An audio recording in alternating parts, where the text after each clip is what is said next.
Bonjour à tous et bienvenue sur Synapse, la chaîne qui vous dit ce qu'il se passe dans la tête de votre chien. Aujourd'hui, nous allons vous parler d'un des 4 axes comportementaux, la peur et le système d'alarme.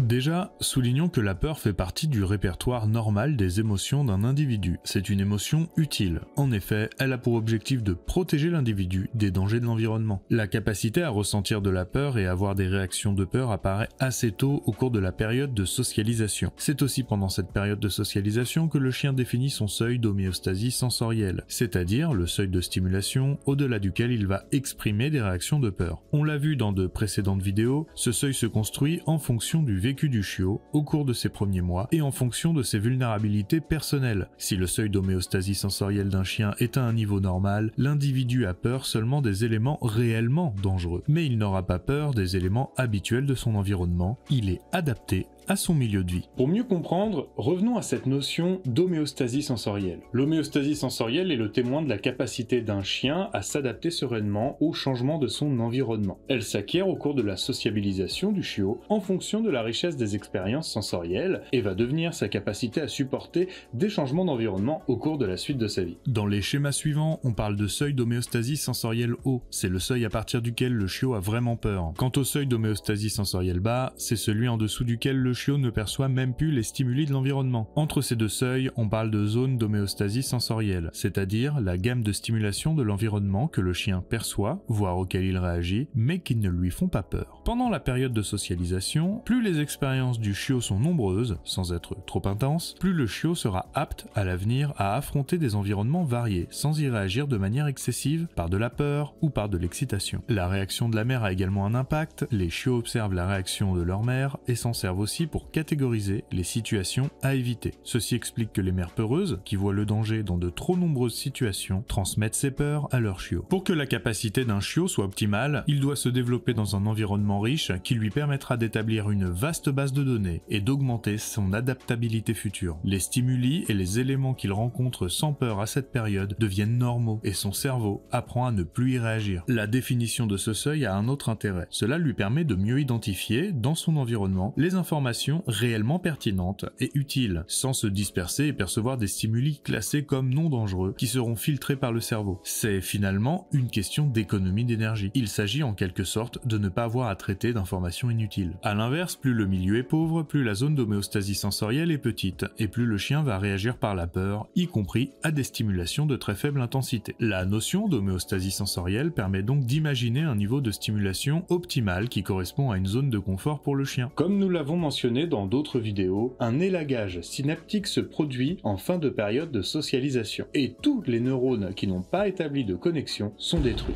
Un peu comme si le cerveau se débarrassait de ce qui n'a pas été utilisé et qu'il considère donc comme inutile. Après cette période, les apprentissages sont toujours possibles, et le chien pourra augmenter son seuil d'homéostasie sensorielle, car toute sa vie, la neurogénèse permet de fabriquer des neurones et des connexions. Néanmoins, c'est plus difficile, car ce n'est plus la période optimale. En grandissant, le jeune chien pourra s'adapter si on le met légèrement hors de sa zone de confort, mais on sera incapable s'il est emmené trop loin en dehors de cette zone. C'est un peu simpliste, mais disons que l'adaptation est d'autant moins facile que le chien avance en âge et qu'il s'éloigne de sa zone de confort. Ainsi, si l'homéostasie sensorielle d'un chien est de faible amplitude, sa zone de confort sera très limitée. Le chien sera souvent en dehors de cette zone, sauf dans un milieu très pauvre en stimulation. Si on place alors ce chien dans un milieu plus dense, il sera facilement dépassé, l'habituation sera impossible et le chien sera au contraire sujet à un processus de sensibilisation qui, comme on l'a vu, augmente la peur. Cela engendre un cercle vicieux qui favorise la sensibilisation plutôt que l'habituation et empêche donc l'adaptation. Au niveau neurophysiologique, c'est important de savoir que les apprentissages rapides sont favorisés pendant les périodes critiques que sont la période de socialisation, la puberté ou l'adolescence. En revanche, si le chien tolère assez bien les expériences peu agréables pendant la période de socialisation, ce n'est pas la même chose à la puberté. Le chien adolescent est prédisposé à la sensibilisation dès qu'il sort de sa zone d'inconfort léger. On retient que la période de socialisation est une période réellement facilitante, alors que l'adolescence est une période de fragilité. Lorsque l'on veut favoriser l'habituation et éviter la sensibilisation, le premier contact avec le stimulus est très important. Les premières rencontres du chien avec quelque chose de nouveau ne doivent pas provoquer de réactions trop intenses. Au cours de la période de développement, les éducateurs et les vétérinaires doivent veiller à ce que les rencontres ne provoquent pas des réactions de peur trop intenses. Un jeune chiot qui présente des réponses de peur intense et qui ne s'habitue pas à certaines certains stimuli ou situations après quelques semaines devra être pris en charge rapidement, surtout avant qu'il n'entre dans l'adolescence. En premier lieu, on apprend au propriétaire à utiliser une communication posturale apaisante, mais aussi à reconnaître le plus discret des signes de peur chez le chien pour bien repérer les moments où il bascule dans la peur. Ce type de mesure doit permettre de faire évoluer le chien rapidement. Si ce n'est pas le cas, il devrait être reçu en consultation spécialisée, sans quoi l'état pathologique va s'aggraver. Le plus gros risque est alors de voir apparaître des agressions en période pubertaire. Et j'en profite pour faire un aparté sur certaines idées reçues selon lesquelles il faut habituer ou désensibiliser un animal peureux en l'exposant de manière répétée à des environnements les plus riches et variés possibles. C'est comme ça que l'on se retrouve avec un chien déjà phobique contraint à aller au marché, à la sortie des écoles, et être condamné à rester en zone d'inconfort intense et donc à se sensibiliser encore plus. Rappelez-vous, l'exposition doit s'adapter aux capacités de votre chiot, et non pas à une règle absolue qui marcherait pour tout le monde. L'exposition aux environnements en vue d'une habituation doit être appliquée de manière beaucoup plus fine et progressive. Le planning dépendra de chaque individu. Lorsqu'on expose le chiot à des situations nouvelles, les propriétaires doivent apprendre à bien détecter les signaux et postures de peur, et s'y adapter si le chiot a des signaux trop forts. L'idée est que le chien puisse rester dans la zone dite d'inconfort léger. Si le chiot est placé en zone orange de manière répétée, il va se sensibiliser au contexte et les réactions de peur seront de plus en plus intenses. On comprend bien que si le système d'alarme est de mauvaise qualité, la zone de confort est trop étroite. Le chien sort de sa zone de confort très facilement, déclenche des réactions de peur qui s'aggravent sous le coup de la sensibilisation, et il bascule vers un état phobique ou anxieux. C'est dans ces situations qu'on utilise des médicaments psychotropes dont l'action est précisément de diminuer les manifestations de peur et d'augmenter l'amplitude de zone de confort du chien. De cette façon, l'habituation et la désensibilisation redeviennent possibles. Autrement dit, si les tentatives d'habituation ne fonctionnent pas après quelques jours d'entraînement, il faut demander conseil à un professionnel pour optimiser les chances de récupération du chiot, car sa plasticité cérébrale diminue avec le temps. Mais voyons maintenant comment ce système d'alarme évolue après la période de socialisation. Les périodes juvéniles et pubertaires rendent le travail d'apprentissage de plus en plus délicat. Ces réactions de peur, lorsqu'elles sont observées, traduisent une vulnérabilité comportementale chez l'animal qui risque de créer de plus gros problèmes par la suite. Typiquement, ce sont des chiens qui vont être traumatisés par des événements désagréables mais anodins, comme l'intervention chirurgicale de stérilisation. Alors que le personnel soignant a été tout à fait bienveillant et que la douleur a été prise en charge de manière adéquate, le chien démarre une phobie des soins qui semblent inexpliqués. Si le système de la peur s'active trop rapidement, un événement anodin est vécu comme un traumatisme majeur. Or, ce qui compte au final, ce n'est pas l'événement, mais la perception que le chien en a eue. Lorsque l'axe de la peur se développe de manière normale, le chien arrive à l'âge adulte avec une absence de réaction de peur dans la très grande majorité des situations qu'il rencontre. Bien sûr, une réaction de peur dans une situation insolite est tout à fait légitime, mais le chien s'y adaptera en quelques minutes. Une fois l'âge adulte atteint, ses comportements sont stables et sauf traumatisme, le chien n'a aucune raison de présenter spontanément des états phobiques ou anxieux. Lors du vieillissement, la rigidification des réponses comportementales conduit certains chiens à présenter des réactions phobiques. En pratique, ce sont presque toujours des chiens dont l'histoire traduit une vulnérabilité sur cet axe. Parfois, il s'agit de chiens dont les phobies ont été stables toute la vie et se généralisent ou évoluent vers des états anxieux ou dépressifs. Par exemple, il est fréquent de voir des chiens décrits comme réservés, qui avaient peur des orages depuis toujours, mais qui se mettent, à 8 ou 10 ans, à avoir peur du vent, ou encore des portes qui claquent, puis de ça, puis de ci, etc., etc. Ces évolutions signent souvent un vieillissement pathologique, mais il existe des solutions pour traiter ces affections. Alors, si vous pensez que votre chien présente une anomalie sur l'axe de la peur, n'hésitez pas à consulter un vétérinaire diplômé en médecine du comportement. J'espère que le système d'alarme et son évolution chez le chien n'ont plus de secret pour vous,